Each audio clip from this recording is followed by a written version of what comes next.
Greetings and felicitations again, my fellow perceptive purple people.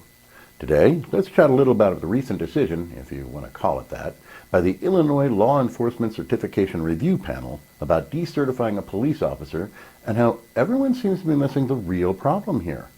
Now, please bear with me, this one's a little bit longer than I normally would prefer, but it is important to be able to see what the news media is not illuminating for you surrounding this case that you really ought to know. Now, just in case y'all are wondering what I'm talking about, recently a police officer in Illinois was decertified as a law enforcement officer in that state during a transfer between police departments due to a shoplifting incident that occurred about 15 years ago.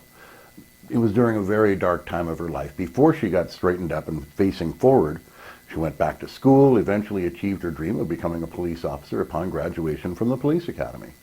She's never concealed this past, and although some reports are a little murky about the actual disposition of the old case, it's my understanding that she fulfilled all of the requirements of the court at the time to have the whole thing dropped and or expunged, so there's technically no actual conviction on record. So here I was, all ready to chime in with all the media and start this off with a nice evisceration of the Illinois Law Enforcement Certification Review Panel and their apparent failure to apply reason and logic to their interpretation of the recently enacted Safety Act. I was, that is, until I did a bit of research into the laws being cited in this issue. Turns out, once again, that this is due to poorly written laws by a defunct two-party format that are so busy fighting each other that they have forgotten what the hell they were put there for in the first place. That is, making sane and logical laws on behalf of their constituents.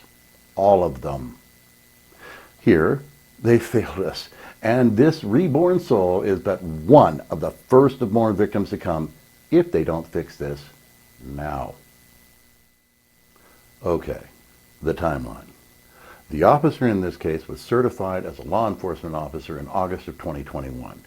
In January of 2022, the Safety Act enacted the new Law Enforcement Certification Review Panel. Because the officer was already on active prior duty under prior certification requirements, this didn't really affect her at that time. In February of this year, the officer chose to engage in a lateral transfer to the Riverside Police Department in Illinois. This triggered several provisions of this new law. The first of this was the automatic change of her certification status to the newly created inactive status, which requires a recertification by this new panel for her to continue to be a law enforcement officer in her new city. A minor inconvenience, right?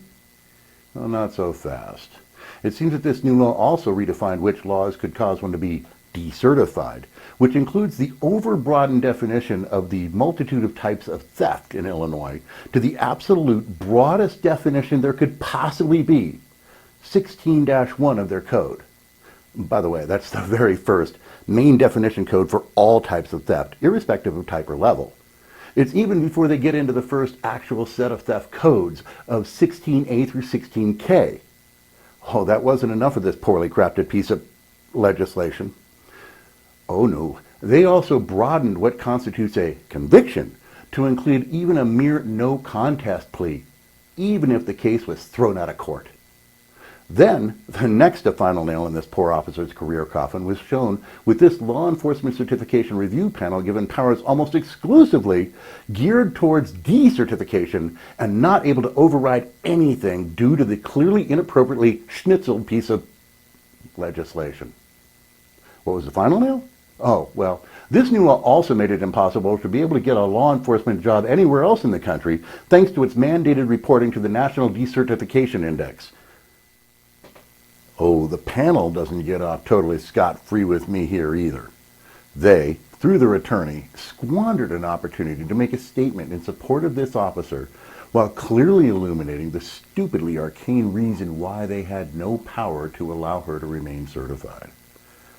But no, their attorney chose to write inanities that gloss over the plain facts of how this law is flawed and instead tried to fly lines like, the law compelled the finding, and the misdemeanor charge Ramos faced would harm her ability to effectively serve as an officer by potentially making her court testimony not credible with jurors.